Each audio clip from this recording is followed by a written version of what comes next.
My mother-in-law slapped me on her birthday.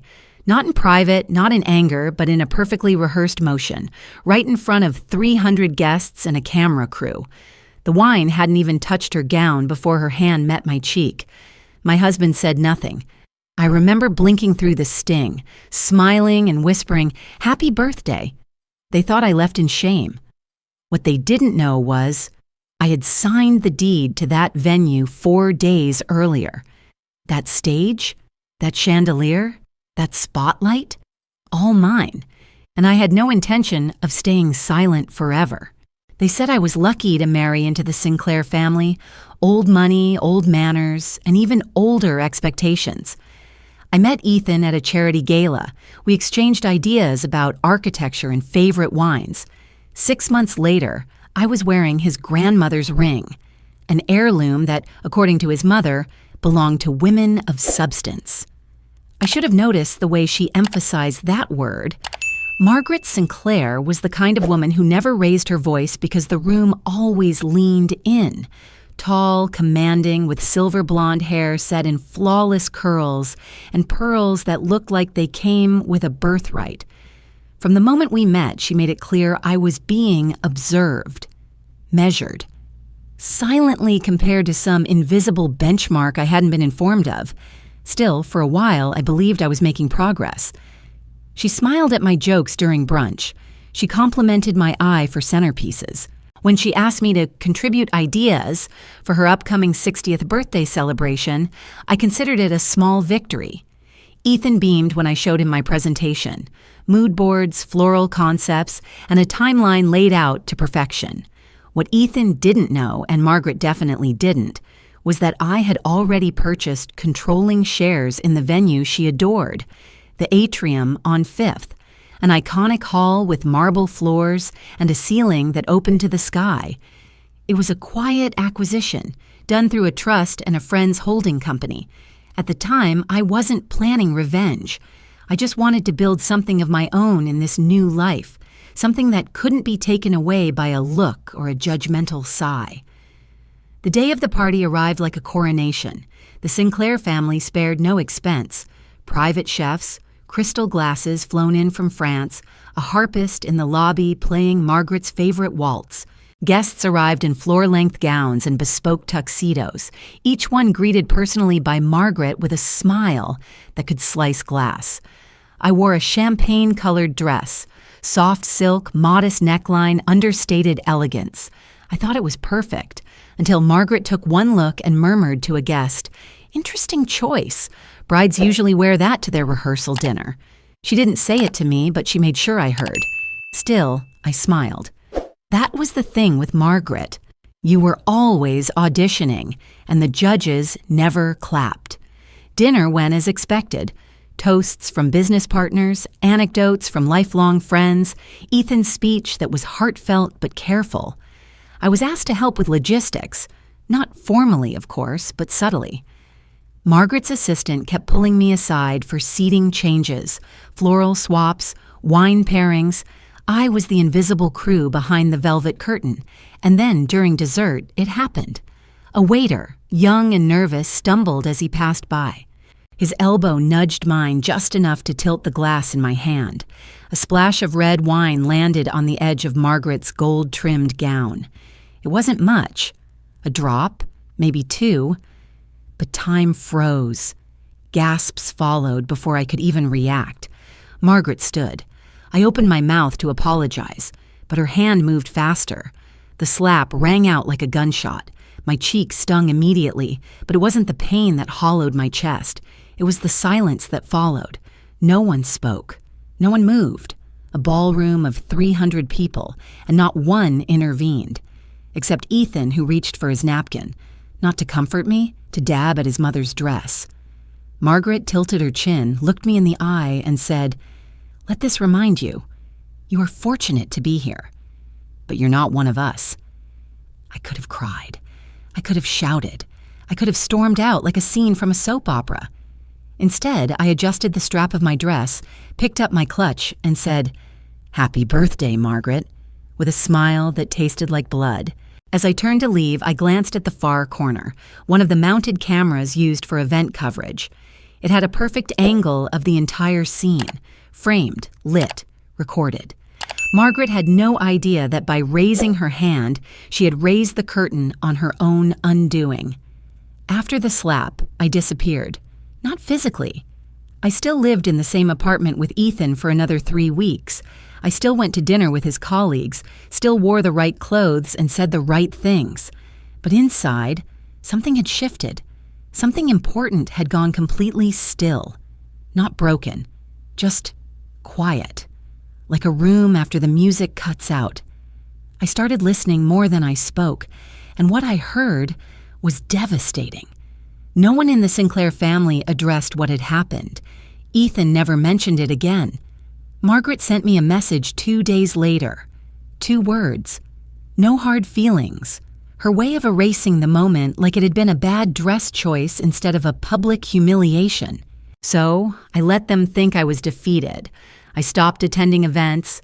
I declined invitations. Eventually, I told Ethan I needed time away. He didn't fight it. He didn't ask if I was okay. He simply said, "Just don't make a scene." The day I left, I walked past the atrium on 5th, still glowing with gold and glass, hosting another polished event. I stood across the street and looked up at the balcony where Margaret had made her speech. That was the moment I decided the slap wouldn't be the end of my story. It would be the preface. 6 months later, I took over the lease to a smaller venue in the same district. Not under my name, of course. A friend from college helped me set up a new LLC. Through a chain of ownership too complex for most people to trace, I slowly acquired 2 more spaces, event halls with potential, in need of vision. I gave them that, quietly, efficiently, without needing a single round of applause. The atrium came next. It was bleeding money from mismanagement and poor bookings. I knew the owner, an older man who wanted out. I didn't even have to negotiate hard. He sold his remaining shares to one of my holding companies, happy to be done with it. When I walked into the atrium's back office for the first time as its true owner, I found the security footage from Margaret's party. I paused the screen on the exact moment her hand met my face. My head tilted just slightly. My eyes didn't flinch. I printed the still, then I took the shattered compact mirror I had in my purse that night, the one that cracked in my clutch when I gripped it too tight after the slap, and had it framed. The photo and the mirror now sit side by side in my office, not as trophies, but as reminders. Power doesn't always roar. Sometimes it rebuilds in silence. Business grew faster than I expected. Word got around that the new management was sharp, discreet, and efficient. Brides stopped crying. Clients returned. Vendors asked for exclusives. All the while, I stayed invisible, content to operate through layers of aliases and trusted faces. By year's end, we had 6 venues under the same umbrella, 3 of which Margaret had either used before or had on her list for future events.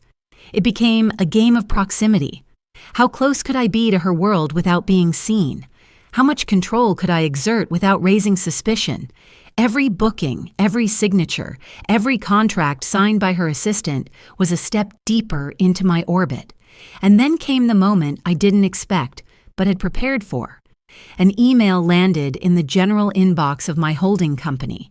The sender, Margaret Sinclair's assistant. Subject, venue inquiry. Sinclair, 61st Gala. The body was brief. Margaret wanted to return to the atrium. This time, it would be her grandest celebration yet, her 61st birthday, marking the year she'd finally stepped down from several philanthropic boards, a televised event full of press and politicians.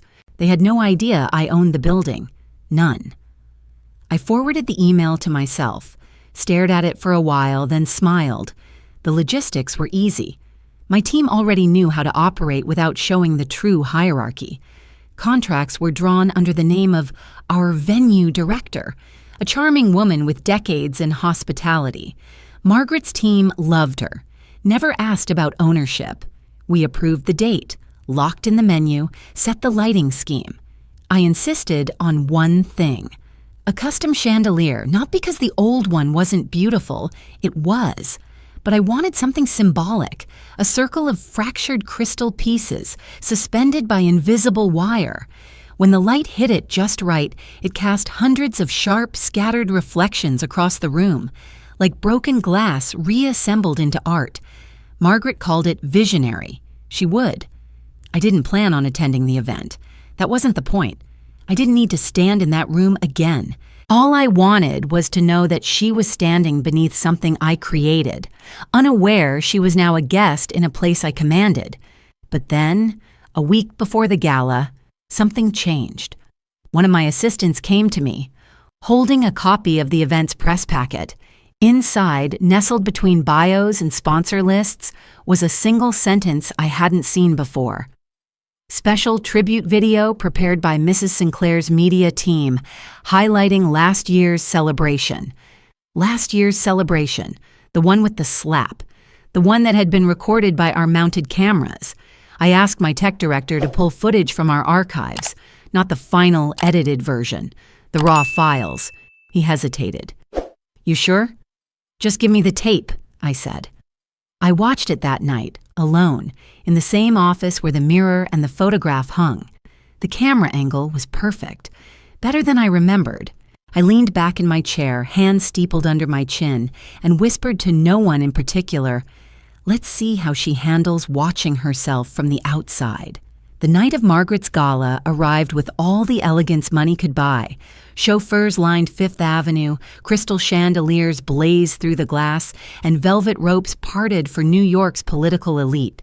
Inside, the atrium pulsed with curated perfection, from the gold-trimmed table settings to the hand-picked jazz ensemble echoing faintly beneath laughter and champagne flutes.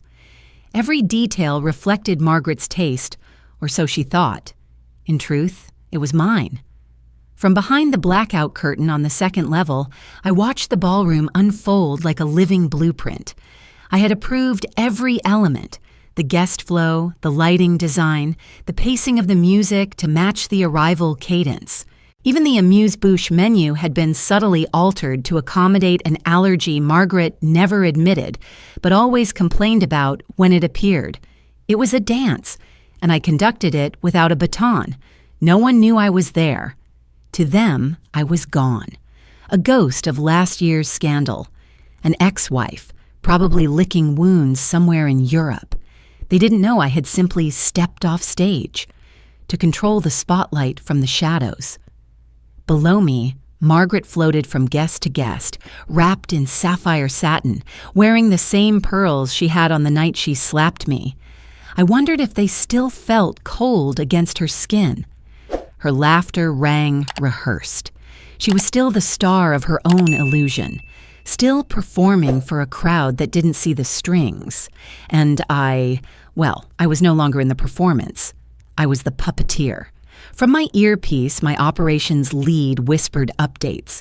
Toast in 5, then transition to video segment, all systems normal. I nodded even though she couldn't see me.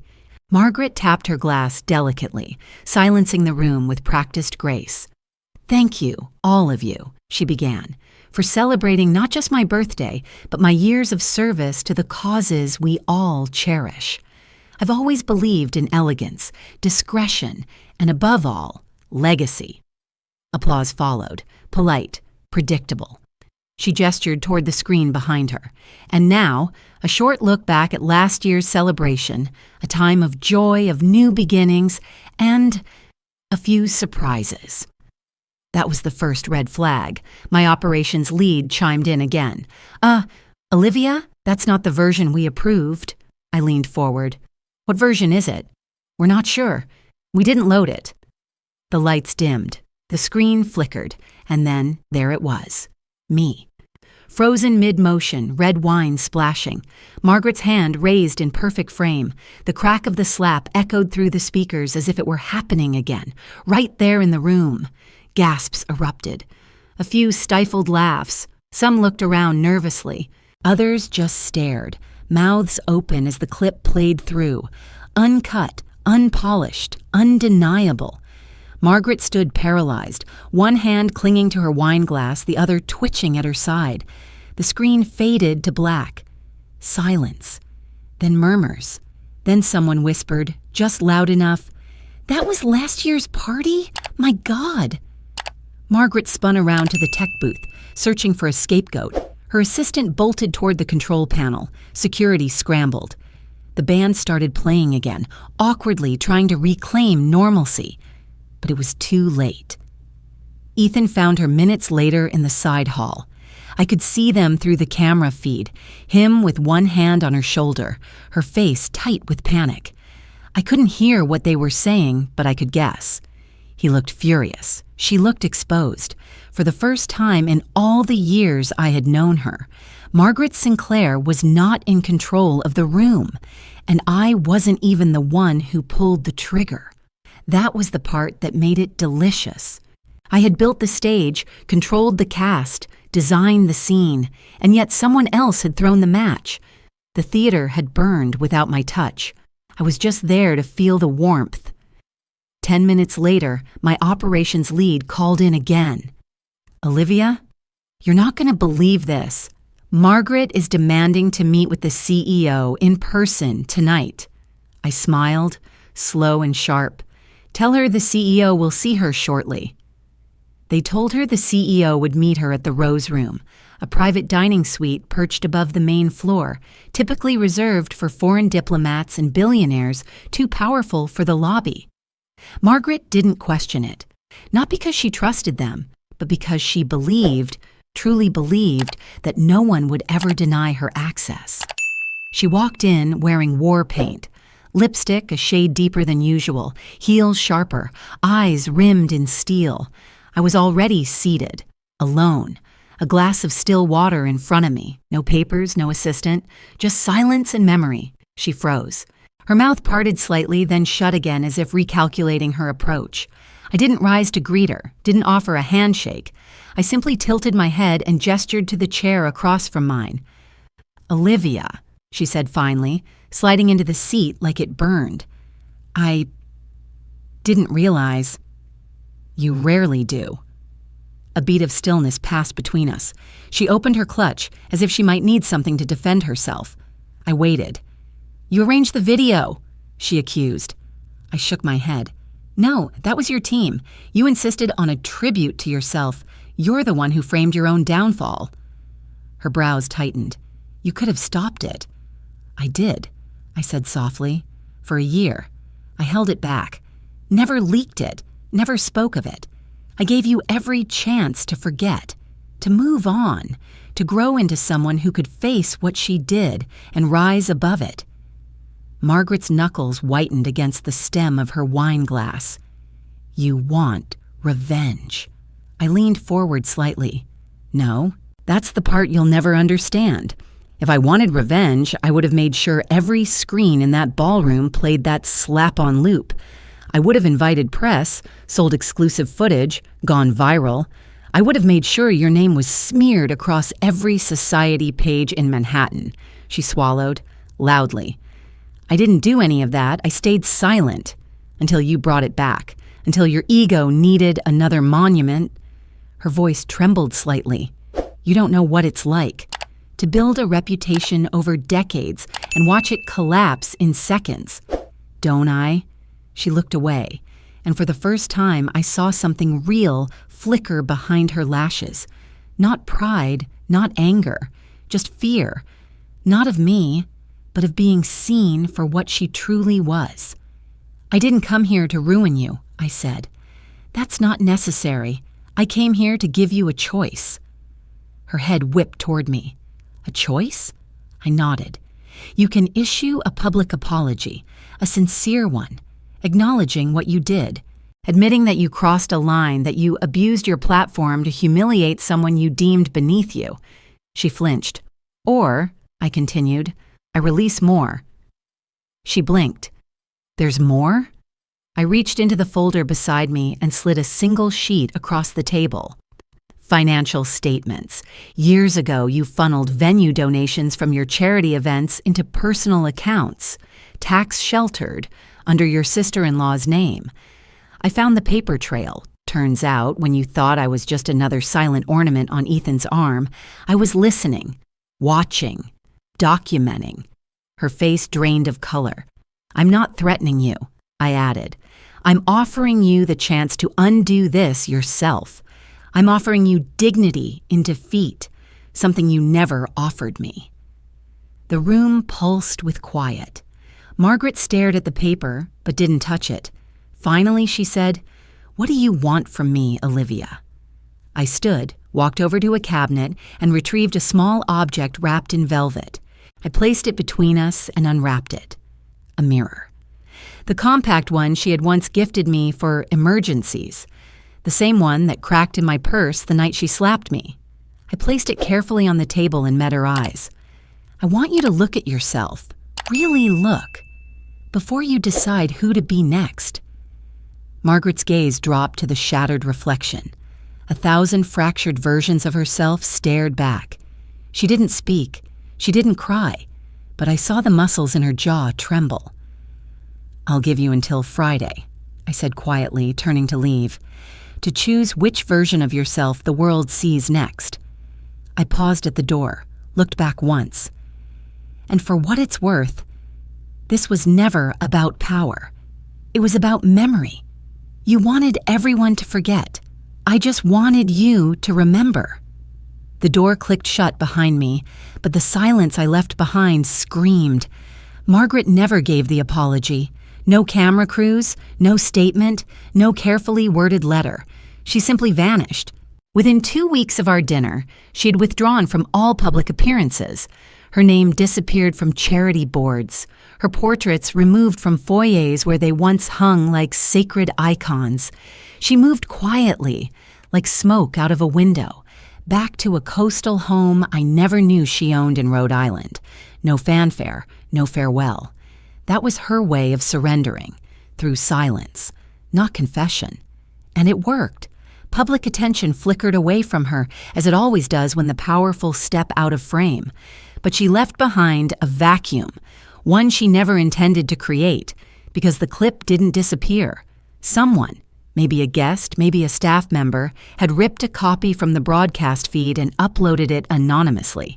It spread like static electricity, sparking conversations in places Margaret would never dare step foot. Reddit forums, women's support pages, college classrooms. Hashtags bloomed overnight.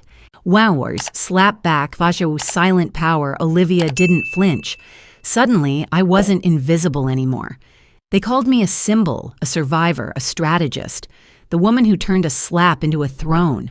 Reporters sent emails by the dozen. Influencers wanted quotes.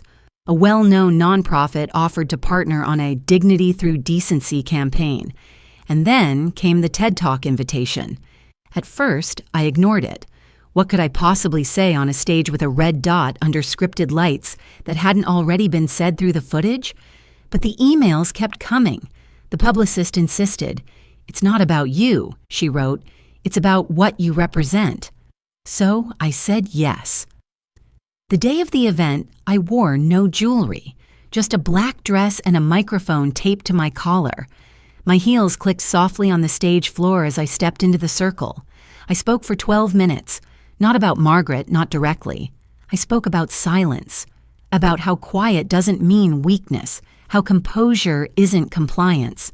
I spoke about the echo of humiliation and the echo of choice. The moment after the moment when we decide who we are. When I finished, the applause was thunderous, but it didn't fill me, not the way I thought it might. That night, alone in my suite, I ordered room service and scrolled through messages, hundreds of them from strangers who saw something of themselves in my restraint, in my control.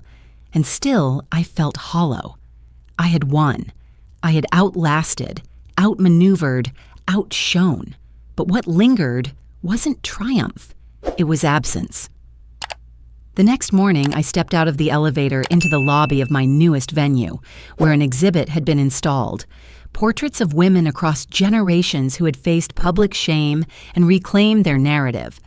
It was part of a campaign titled The Turned Mirror. I hadn't even approved the final name, but the team had insisted it was perfect. A young woman stood staring at one of the portraits, a grainy black and white image of a journalist from the 60s who'd been fired for writing about marital abuse. The woman looked about 22, thin shoulders hunched slightly as if bracing for judgment. She turned as I passed. "Are you Olivia?" she asked. I nodded. Her voice shook a little. "I watched your talk. Twice. And the video. The one from the gala." "I see," I said gently. "Did it help?" She didn't answer right away. Her eyes dropped to her shoes, then lifted again. "How did you forgive her?" I hesitated. That word, forgive. I hadn't expected it, not from her, not like that. "I didn't," I said honestly. "I just stopped needing her to feel it." She blinked. "So, what do you do with the memory?" I exhaled. "That's the hard part," I said. "Sometimes you carry it like a scar. Other times, it carries you." She nodded, but her lips tightened as if she was trying to hold something back. Tears, maybe, or a scream she hadn't yet allowed herself to voice. "I want to forgive," she whispered, "but I don't know how. Not when I can't forget." The hallway felt too quiet. I looked at her, really looked, and saw not just her pain, but her question reflected back at me, a question I hadn't answered even for myself. And for the first time in months, I didn't feel like the woman with all the power. I felt like someone still figuring out what to do with it.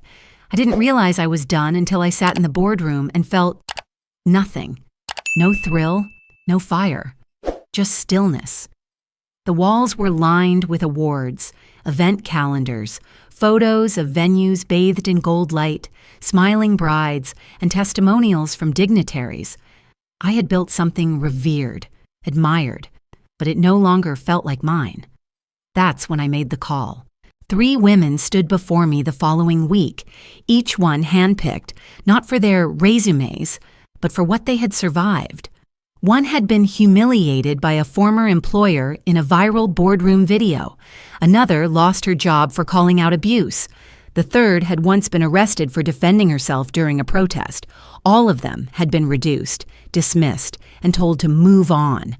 And all of them had done something more powerful. They had rebuilt. I handed over the reins of the venue group to them, each with equal voting rights and control. They didn't cry. They didn't cheer.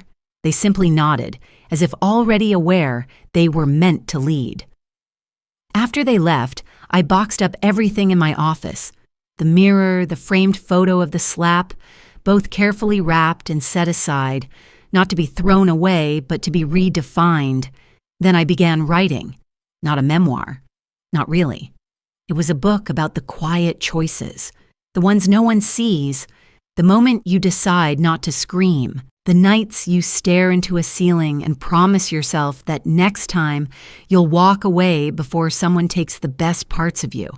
I wrote it without bitterness, without naming names, but I wrote with precision. I wrote with memory. And at the center of every page was one truth. A slap doesn't define you. What you do after does. It became the title. Months passed, then nearly a year.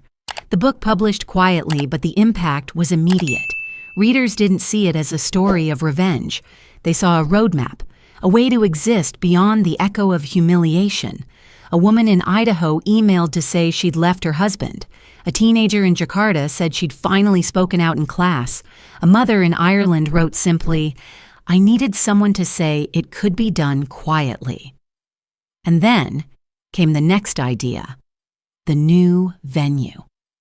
It wasn't supposed to be a business move. It was supposed to be a gift. We called it Glass Room. No chandeliers, no marble, just transparent walls and raw wood, soft lighting and microphones on every table, a place where people could speak without shame, where nothing was staged and everything was real. We opened on the anniversary of the gala, 1 year to the day. I didn't advertise it, but they came. Writers, activists, survivors, teachers, strangers who had been silent too long. Each night, someone new stepped up and told a truth they had never said out loud. Sometimes the words were shaky. Sometimes they were screams. Sometimes they were just silence, held bravely in the throat before being released. And one night I walked up there myself. Not as Olivia, the strategist, not as the woman from the video, just as someone who had once been humiliated in public and chose not to stay small. I didn't prepare a speech. I spoke like I was speaking to one person. I said, I used to think silence made me weak, that if I didn't fight back loud enough, people would forget I was still standing. But I've learned something. I paused. Silence isn't weakness. It's preparation. It's choosing the time and place to reclaim your name on your terms. I didn't say more. I didn't need to.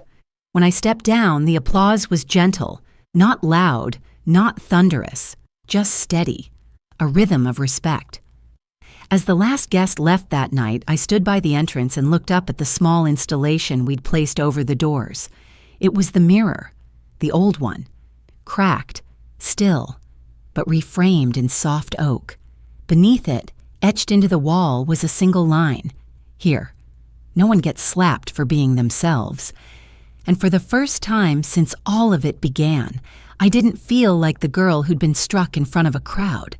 I felt like the woman who built a stage where no one had to flinch again.